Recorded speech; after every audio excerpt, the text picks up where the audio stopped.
Dalam kelas yang penuh dengan suara dari siswa dan siswi, terdapat juga seorang guru muda yang tengah berada di depan kelas dan mengajar anak-anak didiknya. Namun, mereka hanya membahas hal yang gak penting. Guru muda itu menegur mereka dan tersenyum untuk meminta mereka untuk mendengarkannya. Di antara para murid itu ada yang mengatain guru muda itu dengan sebutan payah. Guru muda itu terkejut dan melihat ke salah satu siswi yang memakai kacamata berambut ungu, tengah duduk diam dan melihat bukunya. Dan semua murid di sana terdiam, dan melihat asal suara itu yang ternyata adalah siswi cantik yang terlihat anak nakal, dengan rambut blondenya. Gadis ini mengatakan bahwa mereka sedang mengejek guru muda itu. Guru muda itu balik berkata bahwa tidak, saya kira tidak, sambil menunjukkan ekspresi bingungnya kepada gadis blonde itu. Gadis itu menambahkan bahwa kertas survei itu tidak sampai kepada dirinya yang duduk di belakang sambil mengambil kertas survei itu di atas meja yang disiapkan guru muda itu. Gadis blonde itu mengatakan bahwa masa depanku, satu hal yang jelas. Aku tidak akan menjadi guru sepertimu. Guru muda itu pun hanya bisa tersenyum dengan mendengar perkataan gadis blonde itu. Dengan menambah, mengajar adalah pekerjaan yang membanggakan, tahu ujar guru muda. Dan ada beberapa scene yang tidak saya tunjukkan karena ada adegan yang mereka mabar game bersama. Oke, lanjut. Guru muda itu tengah mengerjakan tugasnya di komputer dengan melihat kertas survei dari salah seorang muridnya. Guru muda itu yang tampaknya sudah lelah akan semua yang dikerjakan, mulai diberikan keluhan berturut-turut tanpa henti yang itu tidak masuk akal. Bahkan murid-muridnya memperlakukan guru muda itu seperti sampah. Sungguh ini keterlaluan bagi guru muda ini, karena diperlakukan seperti itu. Sebelum pulang, guru muda itu harus memeriksa sekitaran dalam sekolah. Apakah sudah tidak ada orang atau masih ada dengan ditemani lampu senter di tangannya. Menutup pintu di depannya, mengatakan bahwa rasa memiliki tujuan ya.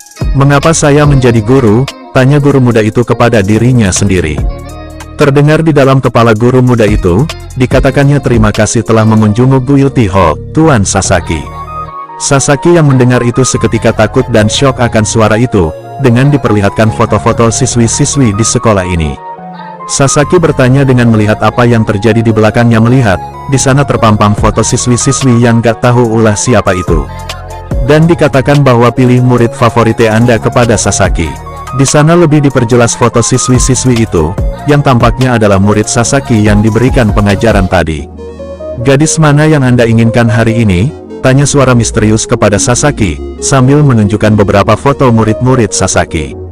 Sasaki yang mengira ini mimpi dengan mengatakan bahwa mimpi ini kacau. Jika ini hanya mimpi, ujar Sasaki, sambil membuka salah satu laci yang adalah gadis blonde tadi, yang mengambil kertas survei masa depan di dalam kelas tadi. Seketika, laci itu berubah menjadi pintu sebuah ruangan saat dibuka oleh Sasaki. Di dalam ternyata benar, ada gadis blonde di dalam ruangan itu yang ada kelas, dan admin sendiri juga gak tahu kelas yang sama yang tadi atau berbeda. Gadis itu tidak percaya bahwa ini nyata, dengan dilontarkan kepada Sasaki sebagai pertanyaan. Kau memilih aku, Guru Ecchi, kepada Sasaki. Sasaki yang gak tahu bahwa gadis blonde itu di dalam adalah sebuah kenyataan, mengatakan, Hoshino, sedang apa kau di sini? Hoshino yang bingung dengan perkataan Sasaki, karena Sasaki lah yang memanggil Hoshino ke ruangan itu.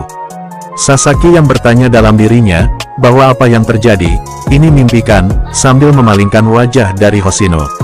Mereka pun saling bertanya satu sama lain, dan mereka pun juga merasa bingung kenapa bisa terjadi seperti ini, dan mereka pun tanpa berpikir panjang lagi, adu mekanik di dalam ruangan itu dengan mabar bareng yang tidak tahu ini kenyataan atau tidak. Betapa beruntungnya sensei ini dalam kehidupannya, bisa mencicipi keberuntungan yang diberikan oleh sesuatu entitas tidak tahu siapa itu. Yang jelas itu membuat sensei ini mendapatkan motivasi hidup lagi untuk bisa menjalankan hidup dengan bahagia lagi. Dengan ketidaktahuan, sensei tidak bisa membedakan lagi mana mimpi dan mana kenyataan dalam dirinya. Kehidupan keduanya telah menjadi satu kesatuan, lewat portal yang dimasukinya dengan cara tidur dan masuk dalam mimpi, yaitu mimpi kebahagiaan.